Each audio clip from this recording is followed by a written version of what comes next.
فين حبايبي صلى على النبي، معاكم طنان حبيب من درب اكاديمي ثيرابيست معالجات البشره، تراكوج معالجات الشعر. النهارده هكلمكم عن احدث تقنيه معالجات الديرما. زي ما قلت قبل كده هنبدا سلسله فيديوهات، انا ما كملتهاش هكملها لكم تاني بفضل الله عز وجل. النهارده هكلمكم عن احدث تقنيات تجميل بدون جراحه، وهي الديرما او مايكرو نيدلينج. اكتر تقنيه بديله لبوتوكس والفيلر، عايزه تصغري وعايزه تحلوي، عايزه كمان تشيل التجاعيد وتشيل اثار الجروح والحفر والندبات، عايزه تشيل المسام الواسعه، كل ده موجود بالتقنيه دي بفضل الله عز وجل. احدث تقنيه لمعالجات البشره، تجميل بدون جراحه. مايكرو نيدلينج يعني ابر. فلما حد يجي يقول لي اصل الابر طلعت دم غلط، اقول له تلاقي انت الغلط. مش كل بشره ممكن تطلع دم.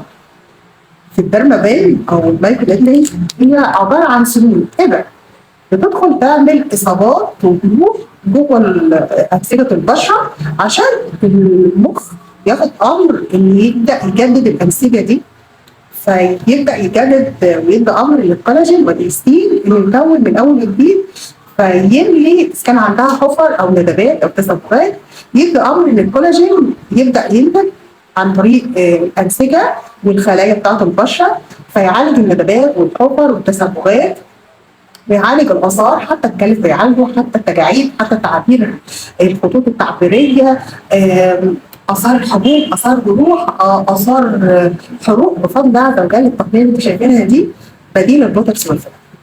طيب اللي تقول لك لا اصل هو طلع دم فعشان كده هي اتصابت بحاجه في بشرتها، لا، يختلف معاكي. ليه؟ لان معنى ان هي ما طلعتش دم او بشرتها ما طلعتش دم، ما خرجتش دم، معنى ان هي خلاص هي اهم حاجه ان انا اعمل سقوط. لكن هل كل بشره لازم تطلع ده؟ لا. طب هل كل بشره ما تطلعش ده؟ لا طبعا. تختلف من نوع البشره، بتختلف من نوع طبقات البشره، بتختلف من نوع الجلد نفسه، اذا كان في شعيرات دمويه قريبه ولا لا، ودي بستخدم لها المقاسات بتاعتها. يعني البشره اللي فيها تسببات، البشره اللي فيها البقع، البشره اللي فيها نتوءات، البشره اللي فيها الحفر، مش كل المقاسات دي انا بستخدمها لنفس البشره. طب بشره دهنيه، سماكه جلد البشره نفسه، ايه السنون والمقاسات اللي اقدر استخدمها؟ كل دي لازم دراسه وتكون فاهمه. يعني مش كل من عنده ديرما بين ويبدا يعمل جروح في بشرته يبدا يطلع النتيجه اللي بفضل الله عز وجل كثيرابيست او معالج او دكتور تجميل يقدر يطلعها. يعني الحاجات ما ينفعش اجازف فيها. طيب امتى الاصابه الصح للبشره اللي تديكي بقى وتحفز الكولاجين والاستين وتحفز لك ان البشره دي تبقى عامله، لما اعمل سقوط في البشره دي واعمل سقوط في الانسجه، فالانسجه تبدا تتجدد معايا وتبدا تعالج بقى التجاعيد والشكل الشد وتبيضي وتحلوي، وكمان يبقى في نضاره بشرتك تتحول فيها لمعه كده زي الاطفال لما يكون اللي قدامك ده فاهم هو بيشتغل فيه. هل كل ما انا اعمل اصابه شديده في البشره واعمل تهتك في العضلات وهبدا تهتك في الانسجه ده الصح؟ ده اللي ساعتها اقول لك غلط. ليه؟ لان ساعتها البشره هتبدا تدافع عن نفسها، فتعمل ايه؟ تبدا تظهر عندها تسببات اكتر. يعني بدل ما تروح تعمل الديرما عشان تعالج بشرتها، بدات تعمل الديرما تمام وصابت بشرتها بتسببات اكتر، وصابت بشرتها كمان بحفر وكمان تكتلات من الجلد وحبوب تحت الجلد.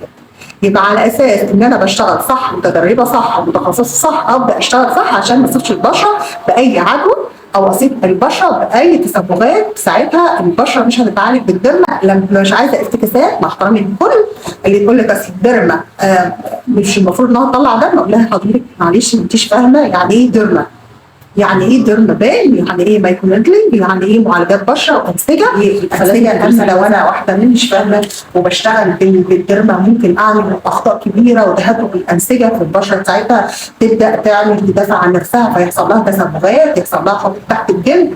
ودي في حالات كتير جدا جات لي هنا في المركز بتقول ان بشرتها بعد ما عملت الديرما بين بشرتها باظت، مش بشرتها اتحسنت وبقت احلى واصغر. انت عايز بشره بيبي يبقى لازم تكون حد متخصص ثيرابيست بشره او دكتور تجميل يقدر يعالج لك بالديرما بين. ديرما بين هل هي اذا سببت دم او خروج الدم غلط؟ لا طبعا. هي اذا سببت خروج دم معناه ان انت بتشتغل صح، بس هل انت عارفه المقاس الصح؟ لان هي مقاسات مش شرط كل بشره تطلع دم او تخرج دم، لكن اساسي انها تعمل سقوط. طب هل لو الدم خرج غلط؟ لا، معنى ان الدم خرج من البشره الثقوب، وانت فاهمه مقاسات بشره او مقاسات البشره اللي بتشتغل عليها، اذا كانت دهنيه، اذا كانت كافه، اذا كان فيها ندبات، لان كل البشره اذا كانت تختلف، اذا كان فيها ندبات او حبوب او حفر او جروح قديمه او حروق او بشره عايزه نضاره، كل دي مقاسات لازم تشتغل عليها صح.